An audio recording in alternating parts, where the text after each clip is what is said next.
Salam hörmətli izləyicilər, necəsiniz? Bugünkü dərsimizdə sizlər üçün Yunanistan dövləti haqqında məlumat verəcəm. Deməli, qədim dövr, antik dövlətlərindən biri də Yunanistan idi ki, Yunanistan Avropa ölkəsi idi, Avropada yerləşirdi, Balkan yarımadasının cənubunda yerləşirdi və o, deməli, şərqdən Egey dənizi ilə, qərbdən İon dənizi ilə, cənubdan isə Aralıq dənizi ilə əhatələnirdi. Təbiət tərəfindən Yunanistan üç hissəyə bölünmüşdür. Şimali Yunanistan, Orta Yunanistan və Cənubi Yunanistan ərazilərinə bölünürdü. Şimali Yunanistanla Orta Yunanistanı bir-birindən dar Fermopil keçidi bir-birindən ayırırdı. Orta Yunanistanla Cənubi Yunanistanı isə bir-birindən dəniz körfəzləri ayırırdı. Və bu təbiət tərəfindən belə bölünmüşdür. Cənubi Yunanistanı həm də Peloponnes yarımadası deyə də adlandırırdılar və burada bir sıra vilayətlər yerləşirdi. Məsələn, Şimali Yunanistanda Fessaliya, Orta Yunanistanda Attika, Cənubi Yunanistanda isə Korinf, Sparta şəhər dövlətləri, Mikena, Messene vilayətləri yerləşirdi. Burada deyəcəyik ki, Avropada ilk ən qədim dövlət eramızdan əvvəl 3-cü, 2-ci minillik dönəmində Krit adasında yarandı. Sual verə bilərsiniz ki, Krit adası bəs hardaydı? Bu, Yunanistandan cənubda yerləşirdi. Aralıq dənizində yerləşən adalardan biri idi ki, məhz Avropada ən qədim erkən sivilizasiya, erkən dövlət Krit adasında meydana gəlmişdi. Burada yaşayan insanlar maldarlıq, əkinçilik və balıqçılıqla məşğul olurdular. Bundan əlavə, burada yaşayanlar çox gözəl gəmi hazırlamağı bacarırdılar, dənizçiliklə məşğul edilər. Onlar özlərinə hərbi və ticarət gəmiləri hazırlayırdı və bu gəmilər vasitəsilə Kritdə yaşayan əhali Misir, Finikiya, Babil dövlətləri ticarət əlaqəsi saxlamağı bacarırdı. Kritlilərin özünə məxsus yazıları olmuşdur. Bundan əlavə, onların çox gözəl sənətkarlıq qabiliyyətləri də var idi ki, onlar saraylar və məbədlər inşa edərkən onların divarında freskalara bəzəyirdilər. Freska xam mala, yəni subaq üzərində çəkilmiş şəkildir ki, bu cür adlanırdı. Lakin bu qədər inkişaf olmasına baxmayaraq, eramızdan əvvəl 2-ci minilliyin ortalarında Kritə yaxın bir adada vulkan püskürməsi nəticəsində Krit adası, Krit mədəniyyəti məhv olmuşdur. Lakin məhv olmamışdan öncə bu mədəniyyət özünün bir qədər təsir göstərmişdi digər ərazilərə. Belə ki, Mikena ərazisində Mikena mədəniyyətinin formalaşmasına əsas təsir göstərən elə məhz Krit mədəniyyəti olmuşdur. Mikena mədəniyyəti yerləşirdi, yəni Mikena şəhəri yerləşirdi Cənubi Yunanistanda, Peloponnes adasında yerləşirdi və burada da təbii ki, müəyyən bir mədəniyyət formalaşmışdı. İnsanlar burada da həyat şəraiti qurmuşdular, əkinçilik, maldarlıq, balıqçılıqla məşğul olurdular və burada insanlar ölən zaman onları sərdabilə dəfn edir, üzlərinə qızıl maska taxırdılar. Qeyd etdiyim bu fakt Misirlə oxşarlaşdırıla bilər, müəyyən qədər oxşar götürülə bilər və Mikenada yaşayan əhali özlərinə Akropol uzatmışdılar. Akropol nə idi? Akropol baxımda da qeyd edirəm adını. Akropol hündür təpə idi ki, hündür təpə üzərində insanlar varlı, yəni adlı sanlı əyanlar, məmurlar, hökümdarlar özlərinə saraylar və məbədlər inşa edirdi. Əsasən onlar burada yaşayırdılar. Akropolun ətrafındakı ərazidə isə tacirlər, sənətkarlar, əkinçilər və s. digər insanlar əhali şah təbəqəsi yaşayırdı. Akropolu əsasən divarları iri qaya parçalarından hazırlandığı üçün onu Təpəgöz qurğuları adlandırırdılar və bu oxşarlaşdıra bilər biz Azərbaycan tarixi ilə. Belə ki, biz sizdən keçmişik ki, Azərbaycan tarixində son tunc erkən dəmir dövründə inşa olunmuş siklopik tikililəri Təpəgöz qalaları deyə adlandırırlar. Lakin Təpəgöz qurğuları isə Mikena şəhərindəki mövzuların Akropola aid edilmişdir.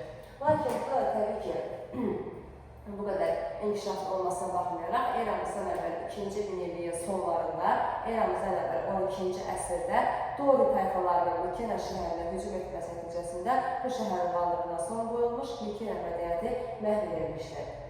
Daha sonra, bir neçə əsr sonra artıq Yunanistanda meydana gəlmiş şəhərlər şəhər dövlət səviyyəsinə yüksəlməyə başladılar. Eramızdan əvvəl 8-ci əsrdə Yunanistanda Afina şəhər dövləti meydana gəldi. Afina şəhər dövlətində Agora yerləşirdi ki, Agora bazar meydanı idi və burada təbii ki, insanlar Akropol uzatmışdılar. Yenə dediyim kimi, Akropolda adlı sanlı insanlar yaşayırdı, ətrafında isə yerdə qalan əhali yaşayırdı. Və deməli, Afina şəhəri sual versəz ki, hansı Yunanistanda bəs yerləşirdi?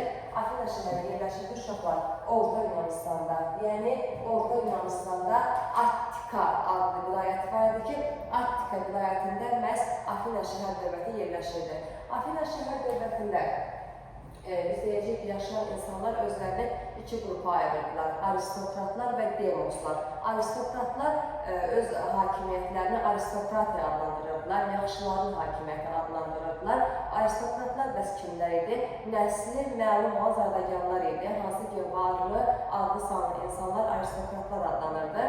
Yerdə qalan əhali isə tacir, sənətkar, əkinçi, günəmuzçu, dənizçi isə demoslar hesab olunurdu və onlar deməli, bir-birlərindən yalnız təbəqəyə görə yox, eyni zamanda öz əmlaklarına görə, sosial bərabərsizliyə görə seçilirdilər. Belə ki, əsas torpaqlar da, hakimiyyətin idarə edilməsi də aristokratların əlində idi. Ona görə onlar demoslara icazə vermirdilər idarədə iştirak etmək üçün, onlara torpaq payı vermirdilər və bir sıra məqamlar daha sonra demosların narazılığa səbəb olacaq. Eramızdan əvvəl 7-ci əsrdə Afinada gümüş pullar kəsilməyə başladı və burada biz deyəcəyik ki, artıq yavaş-yavaş insanlar arasında borc daşı meydana gəlməyə başladı. Belə ki, bəzi kəndlilər çətinə düşəndə, onlara borc pul lazım olanda, kəndlilər yaxınlaşırdılar aristokratlardan hər hansısa birinin yanına və ondan borc pul alırdılar. Daha sonra isə kəndlinin tarlasına borc daşı qoyulurdu. Bu daşın üzərində kəndlinin aldığı borcun miqdarı və qaytaracağı vaxt qeyd edilirdi. Əgər kəndli borcunu vaxtında qaytara bilməsəydi, o ailəsi birlikdə qula çevrilirdi. Bu da təbii ki, insanlar içində narazılıq doğururdu. Eramızdan əvvəl 7-ci əsrdə Afinada ali hakimiyyət orqanı Ağsaqqallar Şurası oldu. Bunu niyə vurguluyorum? Çünki 2 dəfə ali hakimiyyət orqanı sözünü işlədəcəm. Eramızdan əvvəl 7-ci əsr dövründə ali hakimiyyət orqanı oldu Ağsaqqallar Şurası. Ağsaqqallar Şurası bir idarəetmə orqanı idi. Burada qanunlar müzakirə olunurdu və bu qanunlar əsasında məhkəmə qurulurdu. Əsasən də bu qanunlar adlı sanlı adamların həyatını və əmlakını qoruyurdu. Ən kiçik səhvə görə təqsirkar ölümə məhkum edilirdi və bu cür daha belə sərt şəkildə yazıldığı üçün ona deyirdilər ki, mürəkkəb və qanla yazılmışdır. Drakon qanunları adlandırırdılar. Drakon qanunlarının yaranması eramızdan əvvəl 7-ci əsrə aiddir və insanların içərisində aristokratlar, yəni adlı sanlı insanlar say baxımından az olduğu üçün onların hakimiyyəti oliqarxiya adlanırdı. Yəni oliqarxlar hesab olunurdular. Həm imkanlıdırlar, həm də say baxımından az idilər. Amma insanların əsas hissəsini demoslar təşkil edirdi. Daha sonra biz deyəcəyik ki, artıq burada Ağsaqqallar Şurasının drakon qanunlarını qəbul etməsi, borc daşının qoyulması, insanların buna çevrilməsi, demosa torpaq sahəsinin verilməməsi, demosların idarəetməyə buraxılmaması kimi amillər artıq müəyyən gətirdi, narazılıqlara gətirib çıxartdı və mübarizəyə gətirib çıxartdı. Bu narazılıqlar, mübarizələri aradan qaldırmaq üçün eramızdan əvvəl 594-cü ildə hökmdar seçilən aristokratların nümayəndəsi Salon islahat keçirdi. Onun islahatına əsasən deyəcəyik ki, deməli, müəyyən qanunlar qəbul etdi. Hansı şəxslər ki, borca görə qul edilmişdi, azad olundu. Gələcəkdə borca görə qul edilmə halları aradan qalxdı, artıq hər kəs azad insana çevrildi. Bundan əlavə, taxıl və digər zəruri ərzaq məhsullarının ölkədən xaricə göndərilməsinə qadağa qoyuldu və Attikanın, yəni Orta Yunanistanda yerləşən Attika vilayətinin yerli sakini olan bütün kişilər vətəndaşlıq hüququ aldılar. Hər bir vətəndaşın hüquq və vəzifəsi onun əmlakına uyğun müəyyən edilirdi. Əgər bu vətəndaş var idisə, onun hüququ və vəzifəsi daha artıq olurdu. Lakin əgər bir qədər kasıb edirsə, onun hüquq vəzifəsi daha az olurdu. Və biz burada deyəcəyik ki, yoxsullar siyasi vəzifəyə seçilə bilməzdilər. Salon islahatına əsasən yoxsullar siyasi vəzifəyə seçilə bilməzdilər. Ölkənin idarəetməsində iştirak edə bilməzdilər. Və eyni zamanda salonun islahatına əsasən hər hansı bir torpaq məsələsi də həll edilmədi. Yalnız borca görə qul edilmə halları qalxmış oldu. Bu da təbii ki, demosları tam da razı salmadı.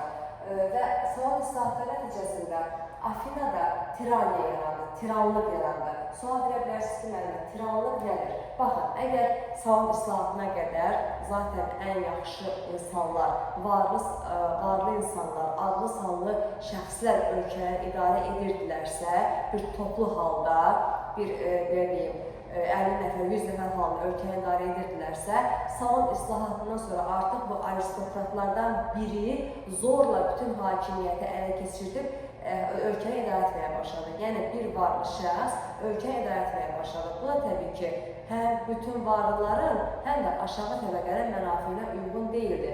Ona görə də eramızdan əvvəl 6-cı əsrin sonunda ölkədə üsyan qaldırılır Afinada.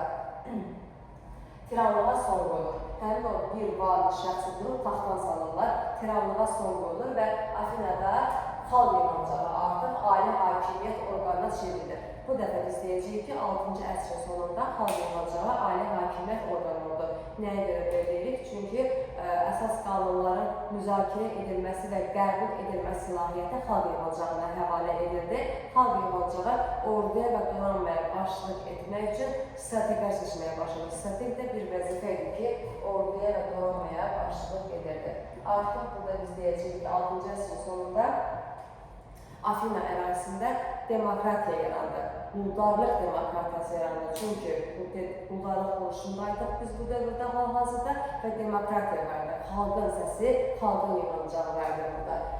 Yunanistan haqqında danışacaqlarımın birinci hissəsi bu qədər. İndi ikinci hissəyə keçid alacağım.